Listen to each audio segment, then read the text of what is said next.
Hello and a very warm welcome to the brand new edition of Parliament This Week, your weekly roundup of all important developments in Parliament. I'm Kriti Mishra and now let's begin the show. And first, let's talk about the ordinance promulgated by President.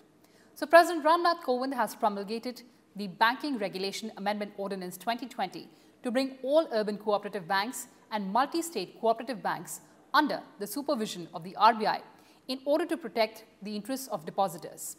The ordinance amends the Banking Regulation Act 1949 as applicable to cooperative banks. The ordinance seeks to protect the interests of depositors and strengthen cooperative banks by improving governance and oversight by extending powers already available with RBI in respect of other banks to cooperative banks as well for sound banking regulation and by ensuring professionalism and enabling their access to capital. The amendments do not affect existing powers of the state registrars of cooperative societies under state cooperative laws. The amendments also do not apply to primary agricultural credit societies or cooperative societies whose primary object and principal business is long-term finance for agricultural development and which do not use the words bank, banker or banking and do not act as drawees of checks. The ordinance also amends Section 45 of Banking Regulation Act to enable making of a scheme of reconstruction or amalgamation of a banking company for protecting the interests of the public, depositors and the banking system and for securing its proper management even without making an order of moratorium so as to avoid disruption of the financial system. There are 1,482 urban cooperative banks and 58 multi-state cooperative banks having about 8.6 crore depositors with total savings deposit of about 4.85 lakh crore rupees. The decision assumes great significance in the wake of scams in cooperative banks, including the Punjab and Maharashtra Cooperative Bank, affecting lakhs of customers who are facing difficulty in withdrawing their money due to restrictions imposed by the Reserve Bank of India.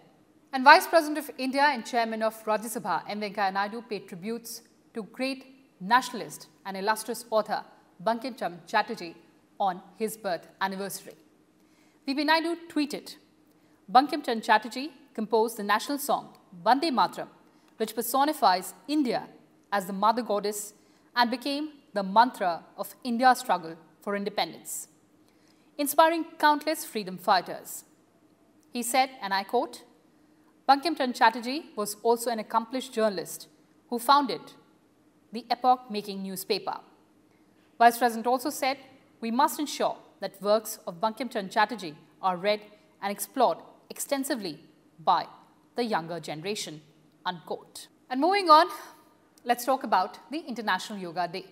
So coinciding with the summer solstice, June 21st, that is observed as International Yoga Day, recognizing the many benefits of the ancient Indian practice of yoga. The year 2020 marked the 6th International Yoga Day.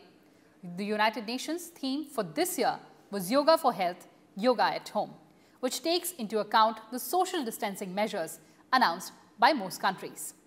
Vice President and Chairman of Rajya Sabha, M. Venkaiah Naidu, urged educational institutions to include yoga as part of online learning programs being conducted in the wake of the COVID-19 pandemic, as it is one of the best options to improve the body's immunity. He said that yoga is a unique gift of India to the world, which is successfully transforming millions of lives around the globe.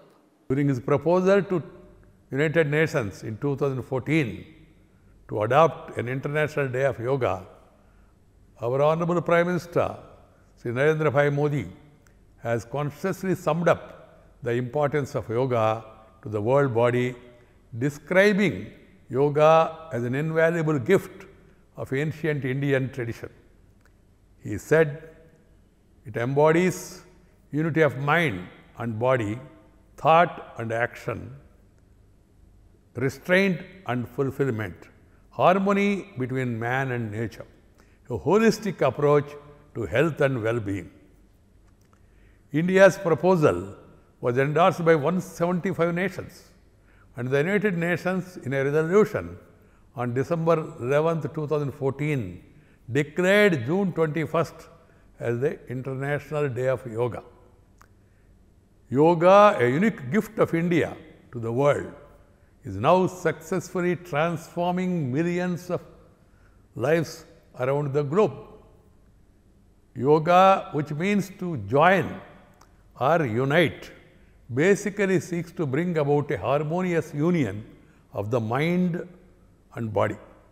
It's a science that emphasizes balance, poise, grace, equanimity, peace and harmony. Yoga, a 5,000-year-old tradition, is not a mere workout. It's much more than that. It is a philosophy, a discipline. Yoga comprises different postures, that is asanas, breathing exercises, pranayama, and meditation techniques. All these components help in bringing about a positive transformation in the human body and mind in innumerable ways. Yoga is also an approach to life which celebrates balance and is swinging to extreme positions and appreciating the subtle nuances of movement of the body to maintain poise and grace. As Lord Krishna tells Arjuna in the Bhagavad Gita, Samatvam Yoga Uchyate. Yoga is balance. The first two steps of Patanjali Ashtanga Yoga or Eightfold Yoga is Yama and Niyama. They deal with mental discipline, Saucha, which stands for cleanliness and purity, comes under Niyama. The World Health Organization, WHO, in its resolution in 1984, accepted spiritual dimension as part of health. And calling for large-scale scientific experimentation for further exploration and the immense possibilities of yoga as a wellness solution, Chairman Naidu said yoga as a mode of therapy or Yog Chikitsa has become extremely popular. He said that a large number of studies offer scientific evidence for its potential to treat a number of diseases. Referring to the impact of the COVID-19 pandemic on the physical and mental health of the people, Vice President said, and I quote, "Indeed, the world is going through challenging times, and we simply cannot allow the pandemic to get the better of us. We have to unite and put up a stronger fight and to ensure that we are healthy both physically and mentally," unquote. Earlier, health was perceived in physical, mental and spiritual terms. We have moved away from that perspective to a more holistic, integrated view where different elements of human existence interact in diverse ways to contribute to the well-being. This integrated view in which different components are joined together is the essence of yoga, and this is the gift of ideas we have given to the world. Yoga has now become a potential source of soft power in India's diplomacy. The tremendous response to the International Day of Yoga is a matter of delight for all of us. We are happy that we have been able to unite the world for such a positive cause. My dear sisters and brothers, youngsters, as you are all aware, this year the world is fighting one of the biggest public health crises, the COVID-19 pandemic. Indeed, the world is going through challenging times, and we simply cannot allow the pandemic to get the better of us. We have to unite and put up a stronger fight and to ensure that we are healthy physically and mentally. Undoubtedly, these are stressful times in which most of us are compelled to stay at home without the normal face-to-face interaction, physical exercise in open grounds, and also recreational activities. Yoga can be an effective solution for the high level of stress that the pandemic has created in our lives. And expressing concern over instances of youngsters ending their lives when unable to cope with the modern day pressures and stress, VP Naidu said all such deaths were completely avoidable. Yoga can help in dealing effectively with problems like depression, anxiety and stress, which have become all-pervasive due to modern lifestyle. Yoga can help in dealing effectively with problems like depression, anxiety and stress, which have become all-pervasive due to modern lifestyle. I get deeply disturbed whenever I come across the news that appears in newspapers of youngsters ending their lives, unable to cope up with the modern day-to-day pressures and stress. All such deaths are completely avoidable. Yoga and meditation can help in reducing stress greatly. Yoga is one of the best options to improve the body's immunity, particularly for the vulnerable ones like those suffering from asthma, hypertension and diabetes. The pandemic is not the only health crisis that is threatening the well-being of people. The World Health Organization, WHO, estimates that 63% of all deaths in India in 2016 were because of non-communicable diseases, what we call as NCDs.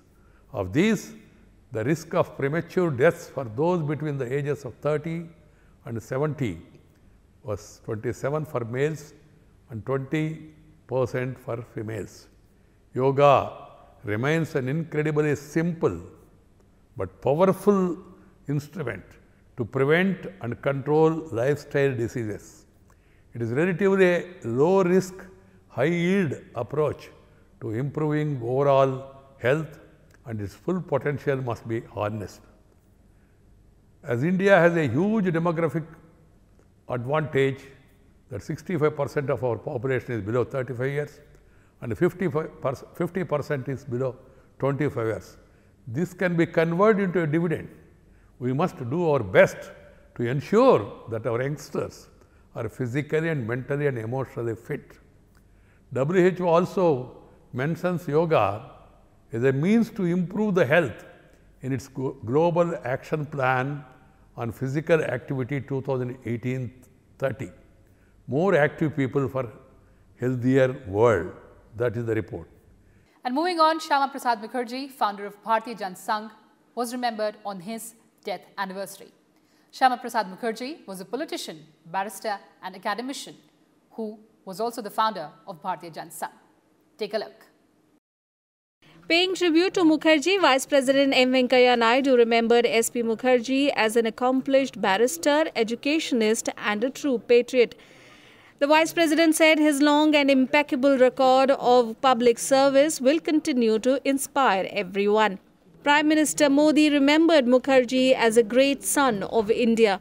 BJP President J.P. Nadda also paid homage to Shyama Prasad Mukherjee. He said, "People are inspired by Mukherjee's exceptional contribution and service to the nation." Defence Minister Rajnath Singh said Shyama Prasad Mukherjee was the inspiration behind abolishing Section 370 and Article 35A for the development of Jammu and Kashmir.